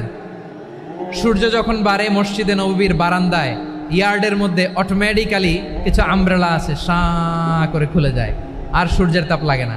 আবার সন্ধ্যাবেলায় এই আমব্রেলাগুলো ওরা ক্লোজ করে ফেলে, দেখেন নাই না? দেখছেন? এই মসজিদে নববীকে সর্বোচ্চ উন্নত মানের কনস্ট্রাকশন ইনফ্রাস্ট্রাকচারে ডেভেলপ করার জন্য কর্তৃপক্ষ কিছু অমুসলিম ইঞ্জিনিয়ারের, ডিজাইনারের সহায়তা নিয়েছিল। সুবহানাল্লাহ বলেন। কোন দলিলের ভিত্তিতে? এই দলিলের ভিত্তিতে যে বিষ্ণু ঈসা ইসলাম অমুসলিমদের সাথেও লেনদেন করেছেন। আওয়াজ করে বলতে হবে আল্লাহু আকবার। শুধু তাই নয়, ইন কেস অফ ইমার্জেন্সি, প্রয়োজনে ইসলামের খাতিরে ইসলামকে সামনের দিকে এগিয়ে নিয়ে যাওয়ার জন্য অমুসলিমদের সাপোর্ট নেওয়া জায়েজ আছে। সুবহানাল্লাহ বলেন। অমুসলিমদের সাপোর্ট নেয়া, তাদের থেকে অর্থ নেয়া, পলিটিক্যাল সাপোর্ট, পলিটিক্যাল অ্যাসাইলাম নেওয়া জায়েজ আছে। আমাদের অনেক বিশ্ববরেণ্য দায়ীরা আমেরিকায় অস্থায়ীভাবে অ্যাসাইলাম নিয়ে থাকে, নিজের দেশে গেলে ফাঁসিতে ঝুলাই দিবে। যুগ যুগ ধরে দায়ীদের উপরে এরকম অত্যাচার আর নির্যাতন আছে না নাই? মিশরের অনেক দায়ীরা পাশ্চাত্যে যেয়ে থাকে, এই যে তারা পলিটিক্যাল অ্যাসাইলাম নিয়ে থাকে, রাজনৈতিক আশ্রয়, এটা জায়েজ আছে না? এটা যে জায়েজ আছে তার প্রমাণ স্বয়ং বিশ্বনবী সাল্লাল্লাহু আলাইহি ওয়াসাল্লাম পলিটিক্যাল সাপোর্ট নিয়েছিলেন অমুসলিমদের কাছ থেকে। সুবহানাল্লাহ বলেন। খুব মজাদার একটা ঘটনা শুনবেন, আপনাদের আগ্রহ দেখে তো মনে হয় না শোনার ইচ্ছা আছে। আছে আছে, গলায় জোর আছে। লিল্লাহি তাকবীর, লিল্লাহি তাকবীর, নারে তাকবীর। মাশাআল্লাহ।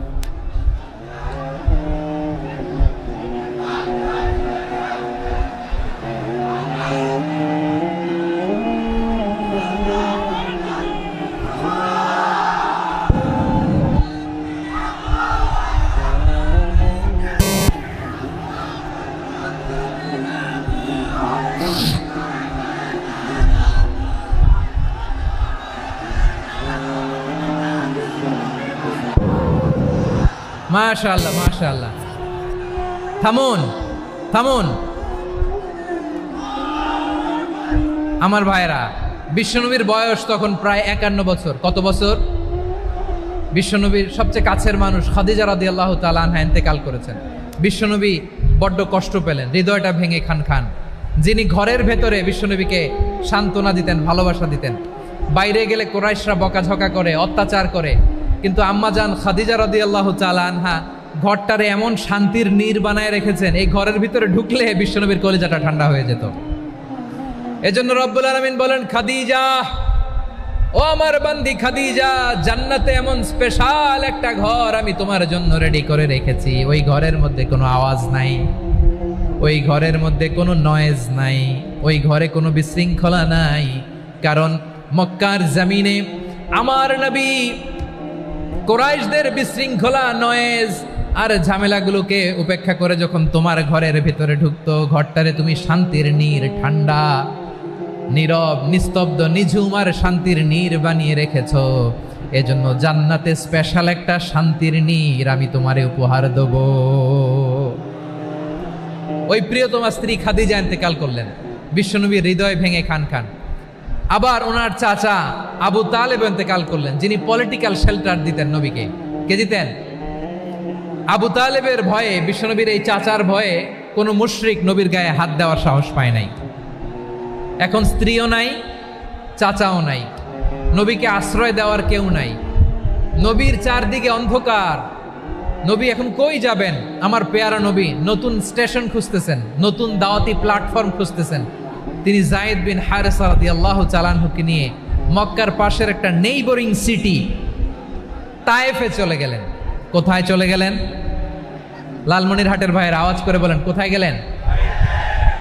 তায়েফে চলে গেলেন দিনের দাওয়াত দেওয়ার জন্য। কি দেওয়ার জন্য? নাকি জমি কিনতে গেছিলেন? জমি কিনতে, দুনিয়ার যশ খ্যাতির জন্য, নিজের কোনো লাভের জন্য? তায়েফবাসীদেরকে জাহান্নামের আগুন থেকে বাঁচানোর জন্য। আওয়াজ করে বলতে হবে ঠিক কিনা? বিশ্বনবী বিশাল মরুপথ, পাহাড়ি পথ পাড়ি দিয়ে তায়েফের মরুজমিনে গেলেন কোরআনের দাওয়াত নিয়ে, ইমানের দাওয়াত নিয়ে। কিন্তু তায়েফের লোকেরা বিশ্বনবীর দাওয়াতকে শুধু প্রত্যাখ্যান করেই থামে নাই, তারা বিশ্বনবীর সাথে অত্যন্ত খারাপ আচরণ করেছে। বিশ্বনবীকে শারীরিকভাবে হেনস্থা করেছে, আমার নবীকে শারীরিকভাবে অত্যাচার করেছে, আমার পেয়ারা নবীর গায়ে পাথর মেরেছে, বিশ্বনবীর গা বেয়ে ঝরঝর করে রক্ত ঝরেছে, নবী জামিনের মধ্যে লুটিয়ে পড়েছেন, আবার মেরেছে, আবার নবী হাঁটতে শুরু করলেন, পেছন থেকে আবার মেরেছে, আবার নবী রক্তাক্ত হয়ে জামিনের মধ্যে লুটিয়ে পড়লেন, আবার মেরেছে। বিশ্বনবীর মতো এত সুশ্রী মানব, বিশ্বনবীর মতো এত শুভ্র মানব, বিশ্বনবীর মতো এমন চমৎকার দেহাবয়ব দিয়ে রব্বুল আলামিন কাউকে বানান নাই। এরকম চমৎকার মানুষটাকে তারা তায়েফের ওই জমিনে রক্তাক্ত করেছে। বিশ্বনবী দুনিয়ার কোনো স্বার্থের জন্য সেখানে যান নাই, নিজের কোনো লাভের জন্য, প্রাপ্তির জন্য যান নাই, তায়েফবাসীদের জাহান্নামের আগুন থেকে বাঁচাতে গিয়েছেন। ঠিক কিনা বলেন? খেয়ে না খেয়ে দিন প্রচারের কাজে নিজেকে দিয়েছ বিলিয়ে, তায়েফের কাফিরেরা চিনল না সে আলো, দুষ্ট ছেলেদের পিছু দিল লেলিয়ে, পাথরের আঘাতে ক্ষত বিক্ষত হয়ে সারা শরীর থেকে রক্ত ঝরে। হে রাসূল তোমাকে ভুলি আমি কেমন করে, হে রাসূল তোমাকে ভুলি আমি কেমন করে। পারেন না আপনারা? ধরুন আমার সাথে। হাজার ব্যথা বেদনার পরে ফিরে আসনি তুমি আপন ঘরে, দিনের আলো তুমি ছড়িয়ে দিতে চলে গেলে মদিনায় মক্কা ছেড়ে।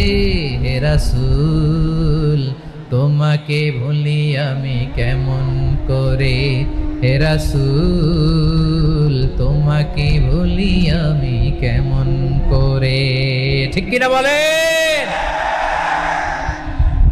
প্রিয় ভাইরা, তায়েফের ছেলেরা নবীকে রক্তাক্ত করলো। আমার নবী কই যাবে? কই যাবে? মক্কায় জায়গা নাই, তায়েফে জায়গা নাই। তায়েফ থেকে ভারাক্রান্ত মন নিয়ে আমার নবী মক্কায় ফিরে আসলেন। বিশ্বনবী মক্কায় ঢুকতে পারেন না।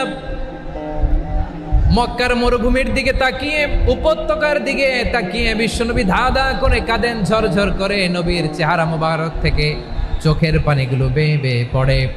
আমার জন্মস্থান, আমার শৈশব, কৈশোর, যৌবন কেটেছে এই মক্কায়, আমার এলাকায় আমি ঢুকতে পারি না। বিশ্বনবী মক্কার অনতি দূরে দাঁড়িয়ে জায়েদকে পাঠালেন, জায়েদ যাও দেখো কেউ আমাকে সাপোর্ট করার মতো আছে কিনা, যাও অমুকের কাছে যাও।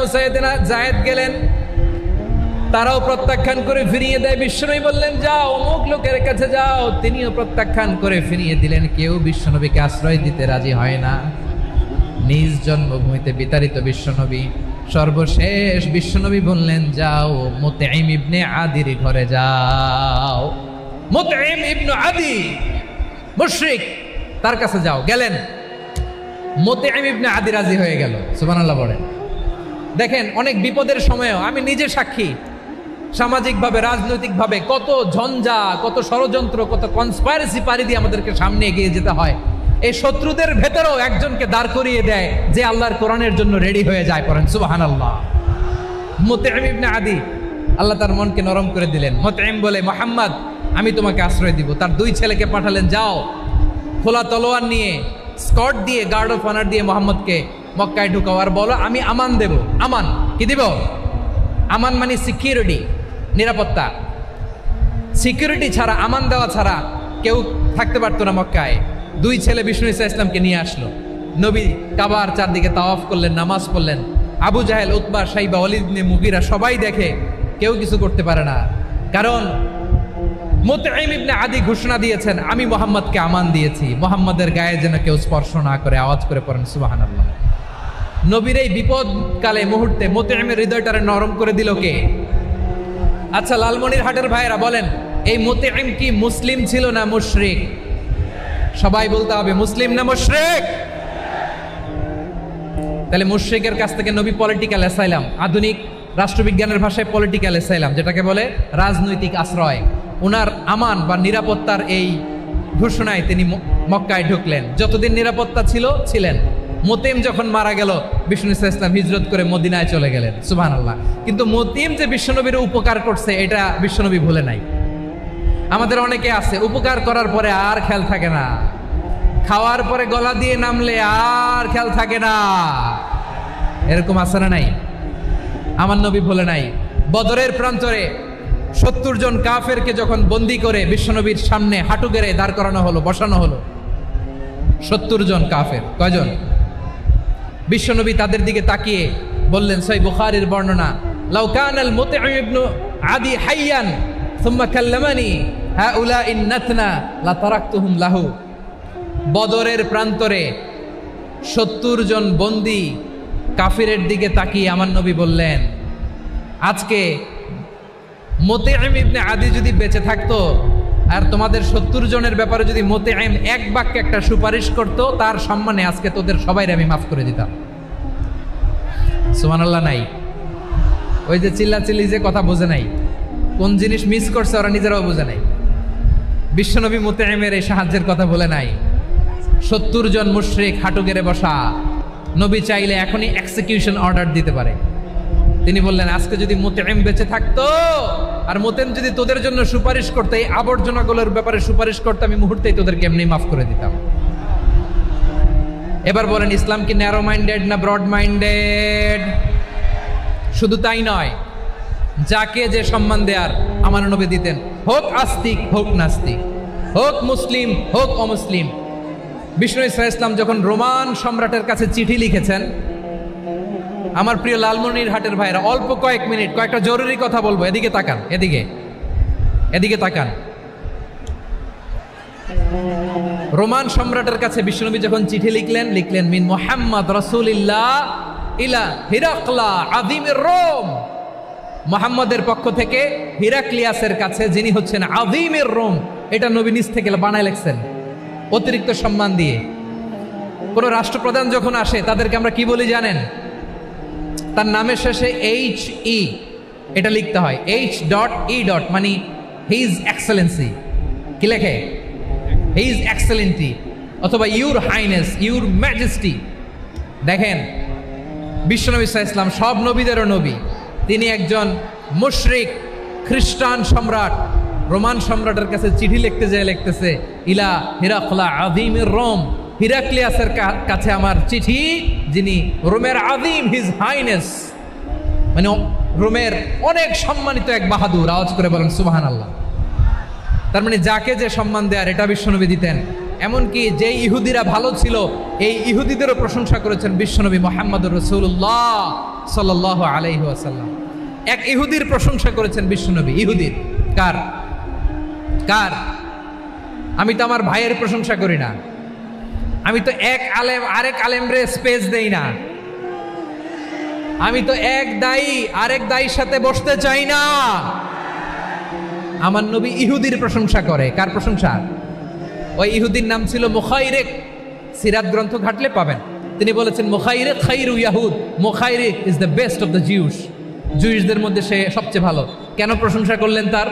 এর কারণ মদিনা চার্টারে কথা ছিল সব ধর্মের মুসলিম, মুশরিক, ইহুদিরা মিলে মদিনাকে রক্ষা করবে।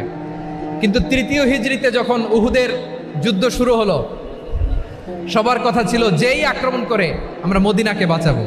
কোন শহরকে বাঁচাবো? মদিনাকে। কিন্তু কুরাইশরা যখন অ্যাটাক করলো, ইহুদিরা আর আসে না, ইহুদিরা আর বেরোয় না। বিষ্ণু বললেন, ওহে ইহুদিরা, তোমরা না চুক্তি করলে আমার সাথে যে মদিনা বাঁচাতে সবাই ঝাঁপিয়ে পড়বো, আসো। একটা ইহুদিও বেরোয় না, কেউ আসে নাই সেদিন, একজন ছাড়া। তার নাম মুখাইরেক। তার নাম কি? মুখাইরেক বাহাদুরের মতো ঘোড়সাওয়ার হয়ে বেরিয়ে গেলেন।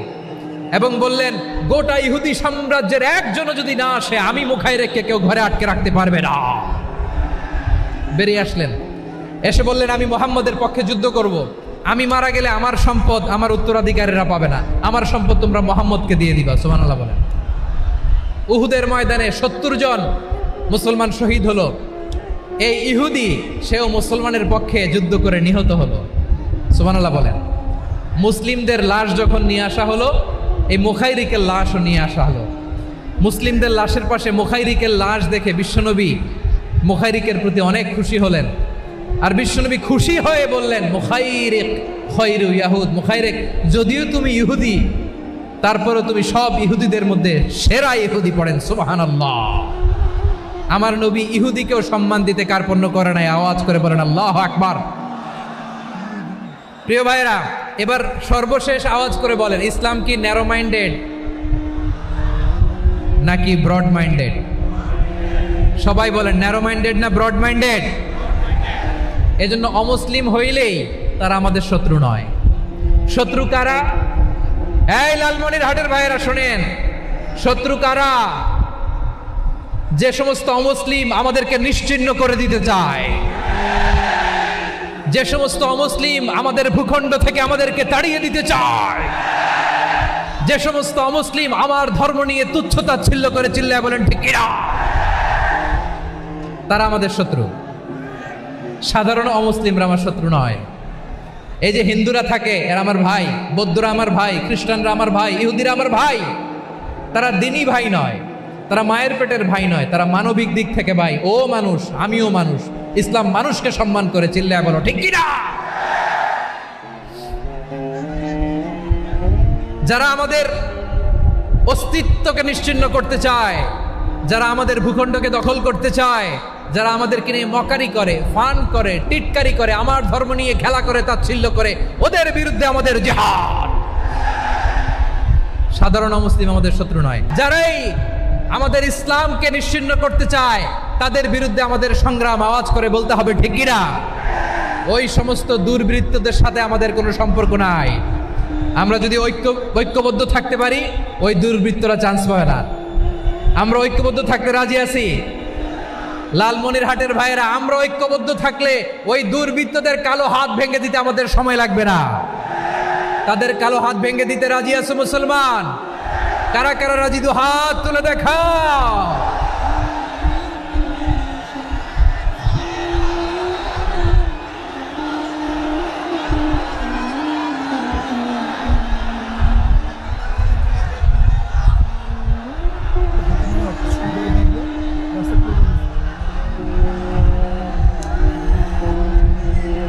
আমার প্রাণ প্রিয় লালমনিরহাটের ভাইয়েরা, শত্রু কাফের আর অশত্রু কাফেরের মধ্যে পার্থক্য আছে না নাই? আবু তালেবও মুশরিক, আবু জাহেলও মুশরিক, কিন্তু দুই মুশরিকে পার্থক্য আছে না নাই? আবু তালেব নবীর চাচা, মুশরিক, মারা গিয়েছে মুশরিক অবস্থায়, কিন্তু আজীবন আমার নবীকে আগলে রেখেছে, আমার নবীকে সাপোর্ট করেছে, ভালোবেসেছে।